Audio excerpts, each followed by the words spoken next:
এই লোক প্রতিদিন যে মাছ খেত তার চোখ আগে থেকেই তার স্ত্রী তুলে ফেলত, কিন্তু অন্ধ হওয়ায় তিনি তা বুঝতেই পারেন না, বরং স্ত্রীর প্রশংসা করে বলতেন সে খুবই যত্নশীল। তার স্ত্রী এই কথা শুনে রহস্যময় এক হাসি দিত। আসলে যদিও শাও জন্মগতভাবে অন্ধ ছিলেন, তিনি ছিলেন গ্রামের সবচেয়ে সুদর্শন যুবক। যখনই তিনি লাঠি হাতে রাস্তায় বের হতেন, সুন্দরীরা তার সঙ্গে কথা বলার সুযোগ খুঁজত। অনেক ধনী নারীরাও আসতেন তার স্পা ও মালিশ নিতে। একদিন যখন শাও একজন মালিকে মাসাজ করছিলেন, হঠাৎ সেই নারী উঠে বসে। সে তার চোখের দিকে তাকিয়ে বলে যে যদি তুমি দেখতে পেতে তাহলে বুঝতে তোমার স্ত্রী তোমার উপযুক্ত নয়। তারপর সে দীর্ঘশ্বাস ফেলে বলে, তবে যদি তুমি সত্যি দেখতে চাও তাহলে পাহাড়ের ওপারে এক মন্দির আছে, যদি তুমি সেখানে 100 দিন প্রার্থনা করো তবে তোমার দৃষ্টিশক্তি ফিরে আসবে। সেদিন শাও বাড়ি ফিরে তার স্ত্রীকে জানালো সে মন্দিরে যেতে চায়।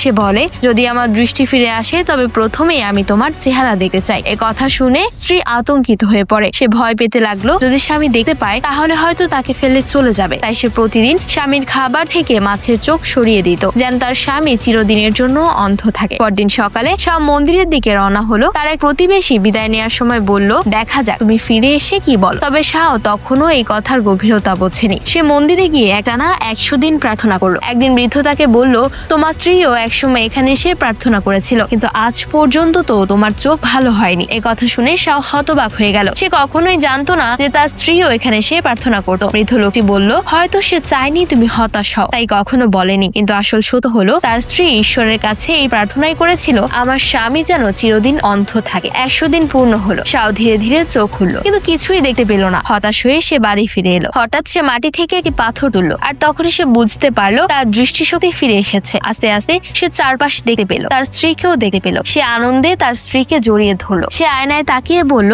আমরা তো একসঙ্গে দারুণ মানাই। কিন্তু কিছুদিন পর এক প্রতিবেশী তাকে বলল, তোমার স্ত্রী খুবই কুৎসিত, সে তোমার যোগ্য নয়। এরপর শাও ধীরে ধীরে ভাবতে লাগলো, সে তো সত্যিই দেখতে সুন্দর, আর তার স্ত্রী তো তেমন সুন্দর নয়। তাই সে গ্রামের এক সুন্দরী মেয়ের প্রেমে পড়লো। একদিন তার একান্তে সময় কাটানোর সময় তার স্ত্রী সেখানে এসে হাজির হলো, কিন্তু সে কোনো ঝগড়া করলো না। আস্তে করে স্বামীর কাছে গিয়ে তাকে আদর করলো। তারপর সে ভয়ঙ্কর এক কাজ করলো, সে তার স্বামীর চোখগুলো উপড়ে ফেললো। শাও আবারও সম্পূর্ণ অন্ধ হয়ে গেল। শাও বলতে লাগলো, তুমি আমাকে আবারও চিরদিনের জন্য অন্ধ করে দিলে। তবে স্ত্রী শান্তভাবে বলল, চিন্তা করো না, তুমি তো জন্ম থেকেই অন্ধ ছিলে। মাঝের যে সময়টা চোখে দেখতে পেয়েছো তাকে শুধুই একটা দুঃস্বপ্ন ভাবো। পরদিন স্ত্রী আবারও মন্দিরে গেল, তবে এবার প্রার্থনা করতে নয়, বরং ঈশ্বরকে ধন্যবাদ জানাতে। আমার স্বামী আবারও চিরদিনের জন্য অন্ধ হয়ে গেছে, এখন যেন আমরা সুখী দাম্পত্য জীবন কাটাতে পারি।